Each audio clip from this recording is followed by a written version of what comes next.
कुंभ लग्न के चार्ट में हम राहु और शुक्र कंजक्शन को लगातार डिस्कस कर रहे हैं। इस वीडियो में अब आपके 10th हाउस के लिए विचार करेंगे। 10th हाउस की बात आती है तो यहाँ पर अगर देखा जाए वृश्चिक राशि में आपके राहु और शुक्र दोनों ही स्थित होंगे।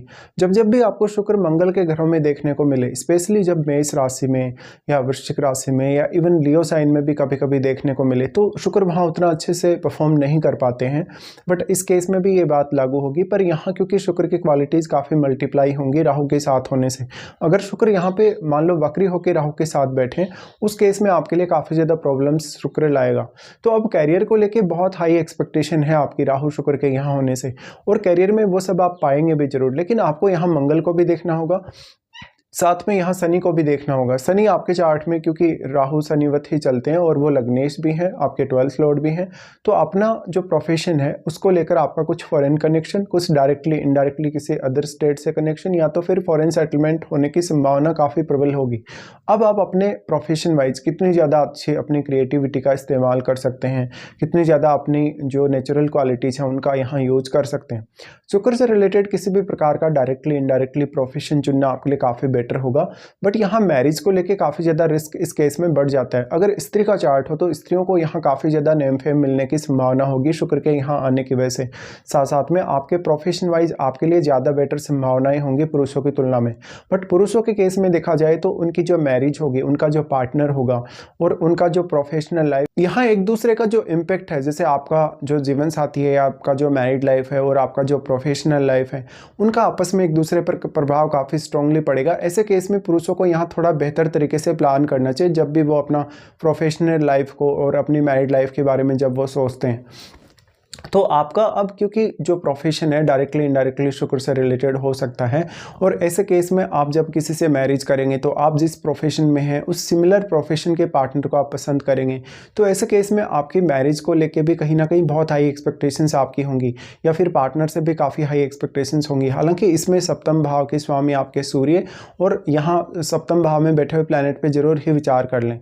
अब प्रॉब्लम यहाँ ये होगी कि शुक्र आपके चार्ट में नवम भाव के स्वामी हैं और 4th हाउस के स्वामी हैं, बट 4th हाउस में आपके केतु स्थित होने से सारे का सारा जो एनर्जी है आपके 4th हाउस का वो केतु एब्जॉर्ब कर रहे हैं, वो अपने में समाहित कर रहे हैं। इसलिए जातक हमेशा अपने कैरियर की वजह से भी उतना ही ज़्यादा डिप्रेशन और एंग्जाइटी में रहेगा, और अपने घरेलू मामलों को लेकर भी उतना ज़्यादा संतुष्ट वो नहीं रहेगा। इस वजह से कैरियर में स्टेबिलिटी की प्रॉब्लम कहीं ना कहीं बहुत ज़्यादा आपको रहेगी। कैरियर स्टेबल नहीं होने की वजह से इसका डायरेक्टली इनडायरेक्टली असर आपके नेम फेम पे, आपके काम करने के तरीके, आपके सोचने विचारने और निर्णय लेने के तरीके पर पड़ेगा। अब मान लो अगर राहु या शुक्र का ही कोई मित्र ग्रह आपके 10th हाउस में बैठे, तो राहु उस ग्रह को भी काफ़ी मल्टीप्लाई करेंगे और उस ग्रह का प्रभाव भी आपको आपके कैरियर में देखने को मिलेगा। अब बट अगर कोई भी ऐसा प्लैनेट है जो बहुत ज़्यादा फायरी है, बहुत ज़्यादा एग्रेसिव है, अगर वो यहाँ 10th हाउस में बैठता है तो उस केस में आपको काफ़ी प्रॉब्लम होगी, क्योंकि एक तरफ जहाँ यहाँ मंगल के घर में ये कंजक्शन बन रहा है, दूसरी तरफ अगर कोई फायरी ग्रह यहाँ आकर बैठ जाता है तो वो ग्रह मल्टीप्लाई होगा ही और उसका प्रभाव शुक्र पर पड़ेगा। तो शुक्र को लेके आपकी अभिलाषाएं और भी ज़्यादा तेज़ी से बढ़ेंगी। ऐसे में जब भी पुरुष लोग अपना मैरिज करें या किसी भी प्रकार के अपने पार्टनर को वो लाइफ में चुनते हैं, तो उनको काफ़ी ज़्यादा सतर्क रहने की आवश्यकता होगी। इस प्रकार का जो पार्टनर होगा उससे कहीं ना कहीं एक समय बाद आपका काफ़ी डिससेटिस्फेक्शन सामने आएगा। इवन अफेयर वगैरह आपका होने के भी चांसेस काफ़ी स्ट्रॉन्ग होंगे।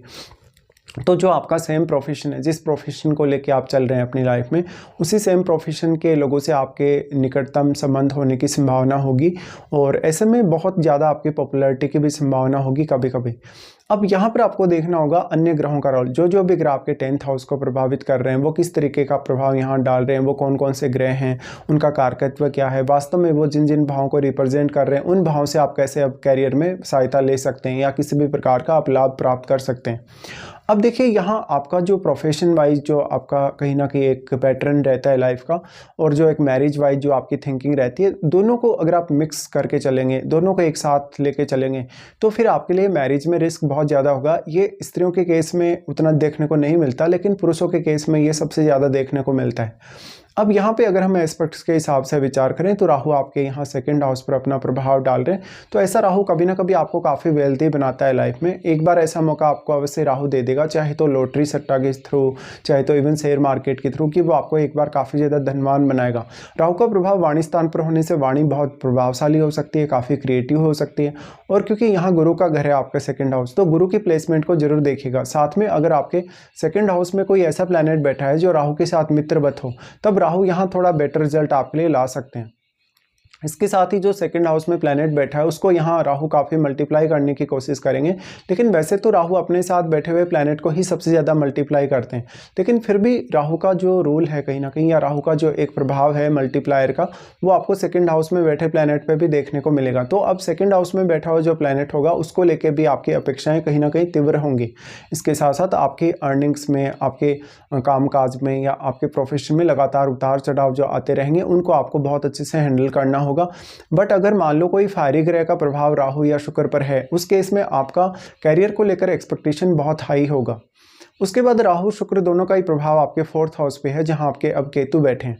तो सबसे पहले देखिएगा कि केतु इस हाउस में बैठे हैं, फोर्थ हाउस में, ये शुक्र का घर है और शुक्र बिल्कुल ऑपोजिट बैठे हैं। इस तरह से देखा जाए तो अब यहाँ केतु कितने ज़्यादा प्रभावी हैं, या केतु के साथ भी क्या कोई अन्य ग्रह बैठा है। केतु के साथ जो भी आपका अन्य ग्रह यहाँ बैठा है वो ग्रह यहाँ कहीं ना कहीं बहुत ज़्यादा डिक्रीज होगा, क्योंकि केतु उस ग्रह की एनर्जी को अपने आप में समाहित कर रहे हैं, उसकी क्वालिटीज़ को अपने आप में समाहित कर रहे हैं। इसलिए वो ग्रह आपके चार्ट में जिन जिन भावों का स्वामी है उन भावों की क्वालिटीज़ को लेकर आपको काफ़ी कन्फ्यूजन होगा। उन भावों से संबंधित आप लाइफ में कोई भी जब बड़ा फैसला लेंगे तो आपको काफ़ी ज़्यादा दिक्कतें होंगी। साथ में क्योंकि केतु बहुत ज़्यादा ब्लाइंड है, उसके पास बुद्धि नहीं है, सोचने समझने की क्षमता नहीं है, ऐसे में कोई भी ब्लाइंडली फैसला लेने से बचें। अब क्योंकि यहाँ पर आपके फोर्थ हाउस को लेकर आप उतने ज़्यादा लाइफ में कंफर्टेबल होंगे नहीं, तो या तो आप अपना घर छोड़ दें, अगर अपना जन्म स्थल छोड़ दें तो आप ज़्यादा कामयाब हो सकते हैं, या तो फिर आपको अक्सर फ्रस्ट्रेशन होगी आपके कैरियर और आपके घरेलू मामलों को लेकर, उतनी अच्छे से मैनेज्ड स्थिति आपको नहीं देखने को मिलेगी।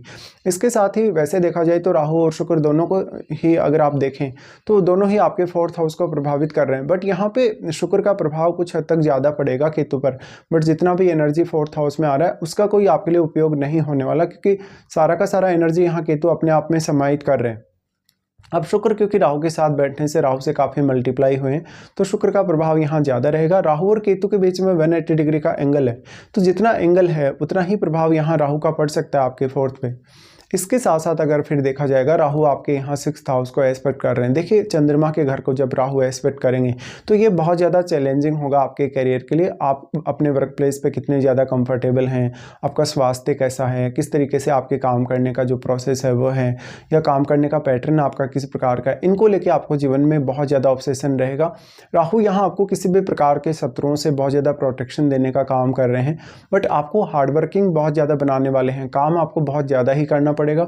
इस हार्डवर्क की वजह से कभी कभी आप बहुत ज़्यादा बेचैन रहेंगे, अपने वर्क प्लेस पे आप संतुष्ट नहीं रहेंगे, तो आप अक्सर या तो अपना जॉब स्विच करने के लिए वहाँ आप कोई ना कोई परिवर्तन चाहेंगे। ऐसे में लगातार आपके वर्क प्लेस पे कुछ ना कुछ परिवर्तन होते रहने से कैरियर में आपको काफ़ी ज़्यादा बाधाओं का भी सामना करना पड़ेगा। बार बार आपको नए माहौल में जाना या वहाँ पे अपने आप को सेटल करना काफ़ी मुश्किल भी होगा। अब यहाँ बैठे हुए प्लैनेट को देखिए जो सिक्स्थ हाउस में बैठा है, अगर वो प्लैनेट राहु का कोई मित्र ग्रह होगा तब यहाँ आपको उस ग्रह से काफ़ी हद तक सपोर्ट मिल पाएगा।